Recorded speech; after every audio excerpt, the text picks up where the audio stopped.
Hello students, welcome back to online classes. आज आपके लिए साइंस का एक नया चैप्टर शुरू करने जा रहे हैं हम। ये चैप्टर जो है वैसे ये एक जनरल अवेयरनेस वाला चैप्टर है, तो इस पे ज़्यादा हम इम्पोर्टेंस नहीं देते कि भाई ये तो एग्ज़ाम पॉइंट ऑफ व्यू से भी कम मार्क्स है। पर ये लाइफ के लिए बहुत ही इंपॉर्टेंट है, क्योंकि आपको ये समझना बहुत ज़रूरी है कि हम हमारे नेचुरल रिसोर्स की जो वैल्यू नहीं करते उतनी जितनी करनी चाहिए हमें, वो अगर हम अच्छी तरह से करें तो वो हमारे लिए भी बेटर रहेगा, हमारे एनवायरनमेंट के लिए भी बेटर रहेगा। तो ये अर्थ एक वापस अच्छा प्लेस बन सकता है हम सब के लिए, मतलब हम सब के लिए, मतलब ह्यूमन के साथ साथ जितने भी ऑर्गेनिज्म है उनके लिए। तो आइए शुरू करते हैं इस चैप्टर को। यहाँ पे मैं आपको इंट्रोडक्शन में आपको बताना चाहता हूँ कि आप लोगों को पता ही होगा कि इंडियन जो मतलब उसमें हिंदुज़म जो है उसमें मेन 4 पिलर माने जाते हैं, 4 वेद को। उसमें अथर्वा वेद जो है उसमें उसका एक पार्ट है महाउपनिषद। उसमें एक बहुत ही अच्छा फ्रेज़ यूज़ किया गया है और वो फ्रेज़ आप सब जानते हो। वो फ्रेज़ है वसुदेव कुटुंबकम। वसुदेव कुटुंबकम का मतलब ये होता है कि पूरा एक जो ये वर्ल्ड है वो एक फैमिली है। तो इसमें सिर्फ ह्यूमन नहीं आ गए, हर एक रिलीजन के ब्लैक वाइट सब आ गए, वो तो ठीक है। पर साथ साथ में प्लांट्स, बैक्टीरिया और सारी चीज़ें एनवायरनमेंट में जो भी है प्रेजेंट, वो सब एक फैमिली है, ये समझाता है। साथ साथ में अगर आप थोड़ा बहुत उसके बारे में जानकारी रखते हो तो आपको पता होगा कि हमारे उसमें जो कल्चर में, हमारे ट्रेडिशन में, हमारे उसमें बताया गया है वेदास में कि जो नेचर के साथ एक हार्मनी में लिव करना चाहिए हमें। तो ये सारे सेंटेंस उसमें लिखे गए, उसके बारे में काफ़ी श्लोक्स भी है और नेचर को प्रेज़ करते हैं। आप देखो उसमें जो ऋग्वेदा है उसमें अग्नि के बारे में, ट्री के बारे में, विंड के बारे में, सनलाइट के बारे में, सबके बारे में एक उनको डेडिकेट करता हुआ, एक उनको क्रेडिट देता हुआ एक श्लोक लिखे हुए हैं। तो ये सारी चीज़ें बताती है कि हम पहले से एनवायरनमेंट को कितना इम्पोर्टेंस देते आए हैं। पर अब क्या हो गया है, हम वो सारी चीज़ें भूलते गए हैं और हम एनवायरनमेंट की केयर करना बंद कर दिए, क्योंकि हम हमारे ग्रिड के लिए, हमारे फ़ायदे के लिए वो चीज़ें सोचना बंद कर दी, जो कि नहीं होना चाहिए। तो वही चीज़ें हम समझनी है कि जो इंट्रोडक्शन में आज बताने वाला हूँ, कि जैसे कि नेचुरल रिसोर्सेज जो है वो क्या क्या है। नेचुरल रिसोर्स आप जानते हो क्योंकि आपको एक चैप्टर आ चुका है कि उसमें फॉरेस्ट होता है, कोल हो सकता है, पेट्रोलियम हो सकता है, वाटर हो सकता है, सारी चीज़ें जो आपको नेचर से मिलती है, ठीक है? ये सारी चीज़ें नेचुरल रिसोर्सेज है और उसको अच्छी तरह से जुडिशियसली यूज़ करना ये हमारा धर्म बनता है, हमारा कर्म बनता है। तो अब यहाँ पे हमारे टॉपिक शुरू करते हैं। ये तो इंट्रोडक्शन हुआ। तो टॉपिक जो है, तो हमारा पहला टॉपिक पेनफुल टॉपिक है, दुःख होता है पढ़ाते हुए कि पॉल्यूशन ऑफ द गंगा। पर जो रियलिटी है वो पढ़नी तो पड़ेगी। हम हमारे कल्चर में सालों से, आप भी बोलते होगे और आपके पेरेंट्स ने भी ये सिखाया होगा, हम बोलते हैं, मानते हैं, दिल से सब जानते हैं, पर कभी केयर नहीं करते। हम क्या बोलते हैं, हमारे यहाँ जो भी रिवर होती है उनको क्या बोलते हैं, माता का दर्जा देते हैं ना, ठीक है। एक आपको हमेशा मैम के गाने सुनने मिलते हैं। एक मैं आज पंक्ति सुनाता हूँ। 1970 का एक मूवी है पूरब और पश्चिम, बहुत ही अच्छा मूवी है मनोज कुमार जी का। उसमें आनंद जी कल्याण जी ने म्यूज़िक दिया है और इंद्रवीर जी ने ये लिखा हुआ है, बहुत ही खूबसूरत गाना जो महेंद्र कपूर जी ने बहुत ही अच्छी तरह से गाया था, ये आइकॉनिक सॉन्ग। उसकी एक कड़ी सुनाता हूँ। इतना दर्जा नदियों को भी माता कह के बुलाते हैं, हो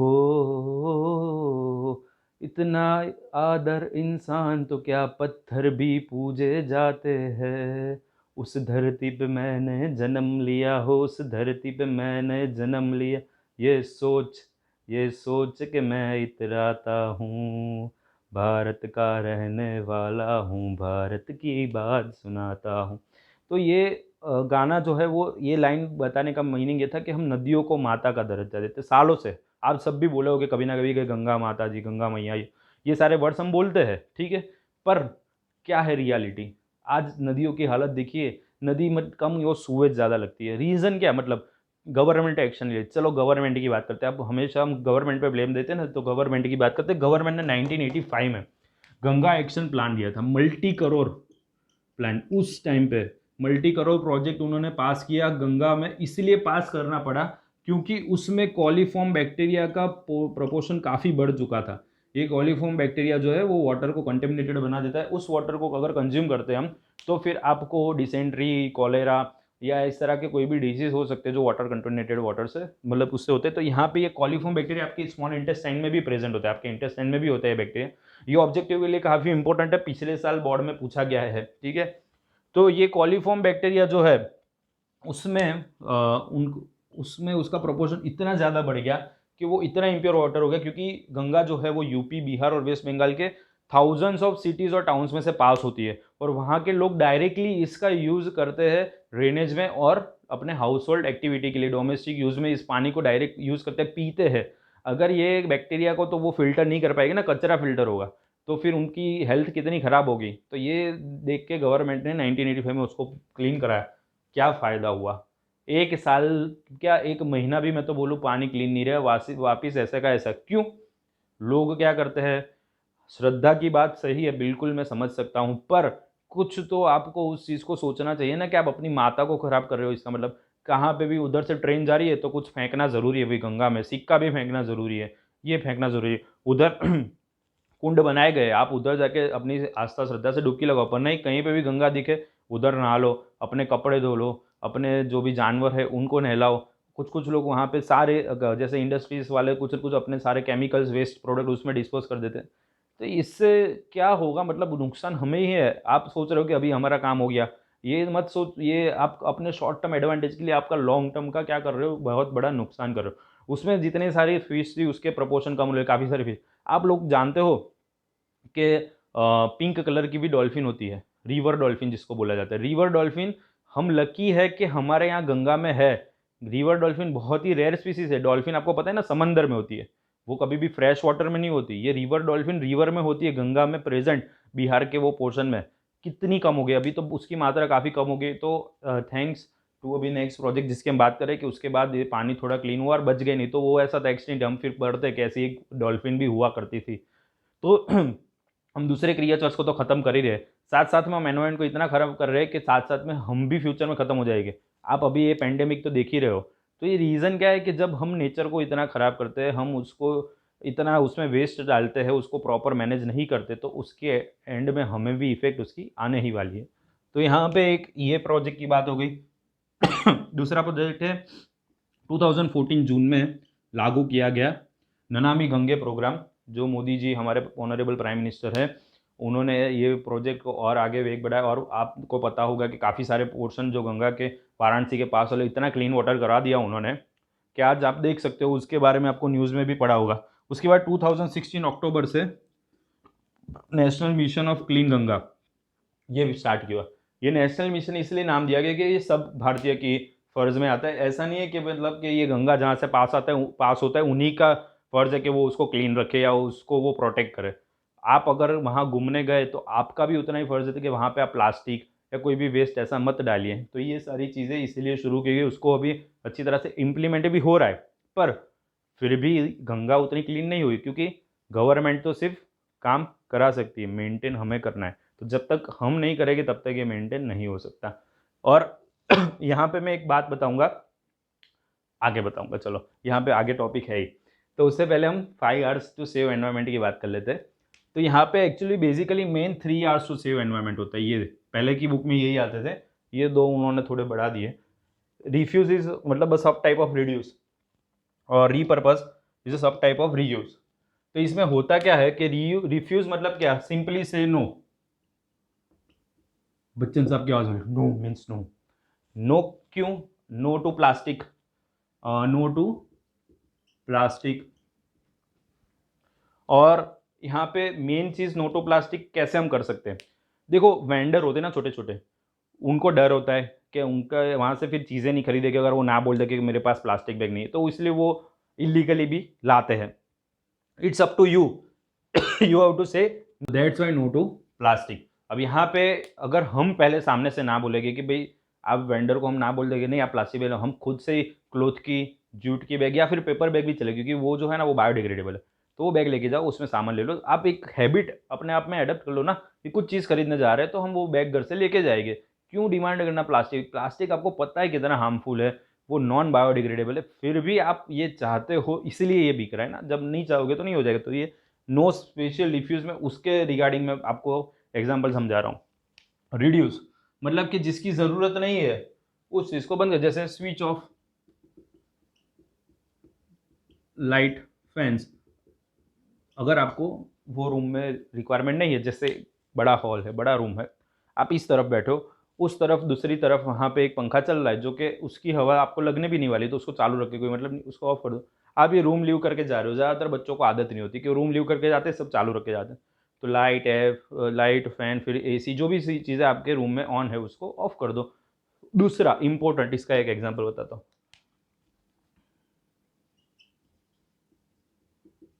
प्रीफर करो वॉकिंग को। अभी की आप लोग शायद पढ़ भी रहे होगे, अभी की जो जनरेशन है, मतलब आपके वाली 14 से 16 ईयर्स वाली जो जनरेशन है, उसमें हायर ओबेसिटी है। ओबेसिटी हायर है कि उसके रीज़न है सिंपल, आप लोग फास्ट फूड ज़्यादा प्रीफर करने लगे हो। सेकेंड चीज़ कि आप लोग कम चलते हो, साइकिल नहीं यूज़ करते, क्योंकि आप लोग को अब क्या हो गए, बड़े हो गए, व्हीकल चाहिए, एक्टिवा चाहिए, ये चाहिए। तो आप लोग को क्या होता है, जब मौका मिलता है घर से कुछ चीज़ लाने का कि भाई बेटा यहाँ से दुकान से ले आ, तो आप लोग क्या करते हो कि हाँ एक्टिवा दो तो मैं ले आऊँ। उस बहाने आप एक्टिवा लेके जाते हो, पर उतना आपके घर से दुकान कोई दूर नहीं होती। वॉक करो, आपके बॉडी के लिए ज़रूरी है उस फिजिकल एक्सरसाइज होना आपकी एज में। और साथ साथ में आप जब इतने से डिस्टेंस के लिए ये यूज़ नहीं करोगे ना व्हीकल, तो रिड्यूस होगा वो पेट्रोलियम का यूज़, उतने उतने रिड्यूस से भी काफ़ी फ़र्क पड़ता है। तो रीयूज़ जो है वो तो हम बहुत मतलब एक्सपर्ट, नंबर 1 एक्सपर्ट है हम इंडियंस इसमें। हाँ बिल्कुल बिल्कुल बिल्कुल, जुगाड़ू होते हैं ना हम। रीयूज़ का मतलब क्या होता है कि कोई भी चीज़ आपके जो है यूज़ हो गई, उसको अलग तरीके से यूज़ करो। जैसे कि मैं आपको एग्जांपल बताऊं, अगर हम कोल्ड ड्रिंक पीते हैं ना, तो फिर उसकी बॉटल्स फेंकते नहीं हैं, उसमें पानी स्टोर करके रखते हैं, ठीक है। तो वो रीयूज़ हो गया, ठीक है। कि मतलब जो वाटर बॉटल्स या फिर जैम या उसके जो होते हैं टीन, ये सब में हम किचन के आइटम स्टोर करते हैं। तो ये तो हो गया रीयूज़ का एग्जांपल, ठीक है। अब रीयूज़ तो हम पता है, मैंने बहुत सारी तरीके से हम रीयूज़ करते हैं। अब एक एग्जांपल बताता हूँ, फनी है पर सही बात है, आप सबको पता होगा हम कितना रीयूज़ करते हैं। टूथब्रश की एक कहानी बताता हूँ, ब्रश की कहानी मैं बताता हूँ कि उसमें क्या होता है कि टूथब्रश जो होता है ना, उसको तो पहले हम इतना यूज़ करते हैं, उसके बेचारे के जो ऐसे होते हैं ना, ऐसे ऐसे हो जाते हैं पूरे, वो बोल लेता है कि स्वामी जी अब मुझे छोड़ दो, मेरे में प्राण नहीं रहे, तब तक तो हम उसको घिसते हैं। फिर हम उसको फेंकते नहीं हैं, हम क्या करते हैं, उसको रीयूज़ करते हैं। क्या करते हैं, एसी की ग्रिल साफ़ करनी हो, विंडो की ग्रिल साफ़ करनी हो, कुछ चीज़ें साफ़ करनी हो, उसके लिए हम उसको रखते हैं। फिर उसके सारे बाल निकल जाते हैं, बेचारा एकदम टकला हो जाता है, तब तक तो उसको यूज़ करते हैं। फिर टकला होने के बाद फेंकते नहीं हैं हम उसको, रीयूज़ करते हैं। क्या रीयूज़ करते हैं, कुछ भी पजामे में नाड़ा वाड़ा लगाना हो तो उसमें लगा के उसको बांध के फिर बनाते हैं। और कुछ अल्ट्रा लीजेंड तो उससे भी आगे उसका रीयूज़ करते हैं, उसके बाद भी नहीं फेंकते, थोड़ा बहुत भी बच जाए उसका पार्ट, तो जो उनके दरवाजे होते हैं वॉशरूम टॉयलेट के, वहाँ पे कड़ी निकल गई होती है, तो वहाँ पे वो भरा देते हैं टूथब्रश। वो टूथब्रश की कंपनी बनाने वाले ने भी नहीं सोचा होगा कि इसका इतना रीयूज़ हो सकता है। तो हम इंडियंस उसमें तो एक्सपर्ट है। तो ये तो मैंने एग्जांपल बताया कि हम इतने सारे उसके रीयूज़ उसको करते रहते हैं सारी चीज़ों का।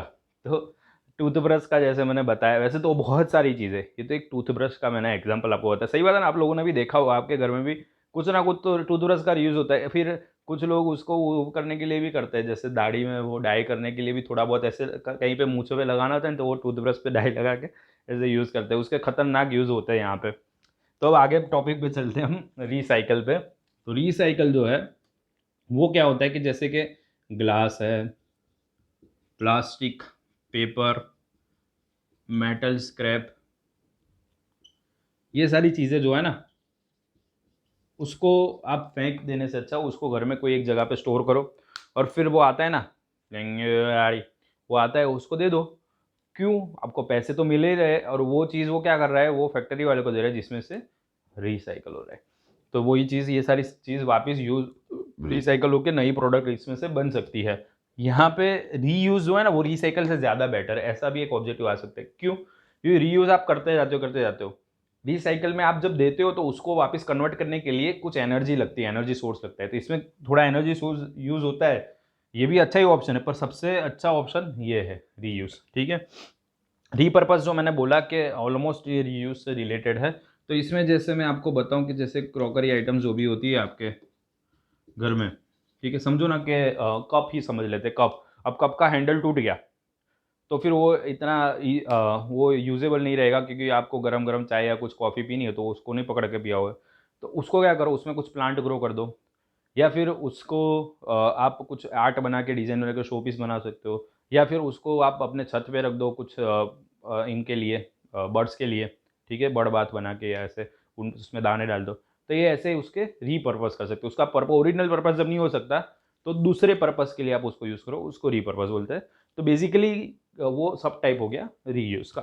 अब हम चलते हैं यहाँ पे, why do we need to manage our resources, हमें क्यों मैनेज करना है, ठीक है। सबसे पहला क्वेश्चन तो यही होता है कि हमें क्यों करना है, ठीक है। सब ज़्यादातर यही सोचते हैं, भाई मैं ही क्यों करूँ, हमें हमारे टाइम पे ही सब आया, हमारे पहले वाले ने तो नहीं किया, अब हमें करने का, और मेरे एक के करने से क्या फ़र्क पड़ता है, तो ऐसे ज़्यादातर सब सोचते हैं। तो मैं यहाँ पे एक यूट्यूब इन्फ्लुएंसर है, अभी ये न्यू करके चैनल है, वो एक बहुत अच्छी लाइन बोलते, टैगलाइन, वो समझाता हूँ। वो बताते हैं कि एक के करने से फ़र्क नहीं पड़ता, पर एक-एक के करने से फ़र्क पड़ता है, और इन दोनों के बीच में सिर्फ़ एक का फ़र्क है, तो एक से फ़र्क पड़ता है। तो ये बहुत ही अच्छी लाइन है, सही बात है कि आप सब ऐसे सोच के नहीं करोगे कि मेरे एक से क्या होगा, पर एक-एक ऐसे शुरू करेंगे अलग-अलग जगह से, तो उन एक-एक से बहुत बड़ा फ़र्क पड़ेगा। तो इसलिए हमें उसको जुडिशियसली यूज़ करना है, पहली बात तो ये। जुडिशियसली यूज़ करना है, उसका मतलब क्या है कि वाइज़ली यूज़ करना है, मतलब कि जैसे ये सारे पॉइंट हमें ध्यान में रख के करना है, रिड्यूस, रिसाइकिल, रीयूज़, कोल, पेट्रोलियम आपको पता है कि वो क्या हो सकता है, एग्जॉस्ट हो सकते हैं, तो उसका मिनिमम यूज़ करो, ठीक है। फिर हमें हमारे रिसोर्सेज को मैनेज इसलिए करना पड़ रहा है क्योंकि हाल में एनवायरनमेंट रिलेटेड कितने प्रॉब्लम है वर्ल्ड में। आप लोग को तो आइडिया भी नहीं है कि कितने ग्लोबल प्रॉब्लम्स चल रहे हैं। आप लोगों ने कभी पढ़ा है कि एंटार्क्टिका, ग्रीनलैंड में ग्लेशियर्स मेल्ट हो रहे हैं? आप लोग को पता है कि यही कंडीशन रही जो आप देख रहे हो, एवरेज टेम्परेचर इंक्रीज हो रहा है अर्थ का हर 5 साल 10 साल में। अगर यही कंडीशन रही तो आज से 10-20 साल बाद जो जो ऐसे बड़े सिटीज़ है जो कि सी या ओशन के पास आए हैं, वो डूब सकते हैं, बैंकॉक, मुंबई, न्यूयॉर्क, ये सारी चीज़ें आपको पता है? कभी पढ़ते हो उसके बारे में? मतलब एनवायरनमेंट कंसर्न काफ़ी ज़्यादा है। तो इसीलिए ये सारी चीज़ें हैं कि हमें हमारे रिसोर्सेज़ मैनेज तो करने ही हैं, पर उसको वाइज़ली यूज़ भी करना है। तो अब यहाँ पे एक-एक रिसोर्स हम समझेंगे। आज के पार्ट में ज़्यादा हो गया है, तो अभी सिर्फ फॉरेस्ट एंड वाइल्ड लाइफ तक रखेंगे। उसके बाद बहुत सारा है अभी ये चैप्टर में पढ़ने के लिए, वो हम सेकंड पार्ट में कवर करेंगे। तो फॉरेस्ट आपको पता है कितने इंपॉर्टेंट है, कितने इंपॉर्टेंट आपको पता है, वो क्या क्या काम करता है, प्रिवेंट करता है सॉइल इरोजन को, वो आपको पता है रेन लाने में इम्पोर्टेंट है, ऑक्सीजन लेवल मेंटेन करने में इम्पोर्टेंट है, it is the home of so many flora and fauna, ये वर्ड आपको पता ही है, मतलब प्लांट। पर जब हम ये बात करते हैं तब हम उसके डीप कैटेगरी में नहीं देखते, फ्लोरा फोना बोल के छोड़ देते कि प्लांट एनिमल्स, पर कितने सारे, मतलब सोचो कितने सारे टाइप के माइक्रो ऑर्गेनिज्म, बैक्टीरिया, फंगी, कितने सारे इंसेक्ट्स, कितने सारे बर्ड्स, कितने सारे हर्ब्स, और कितने सारे वाइल्ड लाइफ, वाइल्ड एनिमल्स। तो ये सारे लोगों का ये होम होता है, ठीक है। और इसकी वजह से हमारा एनवायरनमेंट क्या रहता है, एक इकोसिस्टम बना के रखता है, एक मेंटेन रहता है। आप लोग को पता है चैप्टर 15 में आप पढ़ चुके हैं, फूड चेन, फूड वेब, ये सब कितने इंपॉर्टेंट है हमारे इकोसिस्टम के लिए। तो ये सारी चीज़ें जो है वो इम्पोर्टेंट है, और इन चीज़ों को जो प्रोटेक्ट करता है, मतलब फॉरेस्ट को जो प्रोटेक्ट करता है, वाइल्ड लाइफ को जो प्रोटेक्ट करता है, ठीक है, उनको स्टेक होल्डर्स बोला जाता है। फिर वो अपने पर्पस के लिए भी करते हैं, और कुछ लोग बिना पर्पस के करते हैं, तो वो सारी चीज़ें हम बाद में देखेंगे। तो आज फॉरेस्ट और वाइल्ड लाइफ में मैं ज़्यादा और डिटेल में नहीं बताऊंगा। हाँ, एक और यहाँ पे बता देता हूँ कि जो वाइल्ड लाइफ जो होती है, हमारा इंडिया, आपको पता ही होगा, एसएस में पढ़े होगे, हमारे इंडिया में काफ़ी सारे टाइप के, काफ़ी सारे स्पीसीज के एनिमल है। We are lucky that we have that much of varieties here. और यहाँ पे वाइल्ड लाइफ का जो डेटा रखा जाता है ना, जिसमें कि भाई अभी आप लोगों ने देखे सुनते होंगे कि भाई लायन 700 जितने हैं, टाइगर 2500, तो ये सारे जो फिगर्स होते हैं उसका काउंटिंग होता है, उसका जो डेटा पूरा रहता है, जो सारे एनिमल्स का, कि कौन एंडेंजर्ड है, कौन एक्सटिंक्ट हो चुका है, वैसे उसको रेड डेटा बुक बोला जाता है। वो भी याद रखना, ये ऑब्जेक्टिव के लिए इंपॉर्टेंट है, red data book. It keeps all the information regarding the species of animals. Okay, तो आज के पार्ट के लिए हम इतना रखते हैं, और फिर जल्द ही मिलेंगे आपको सेकेंड पार्ट के साथ। तब तक के लिए बाय बाय।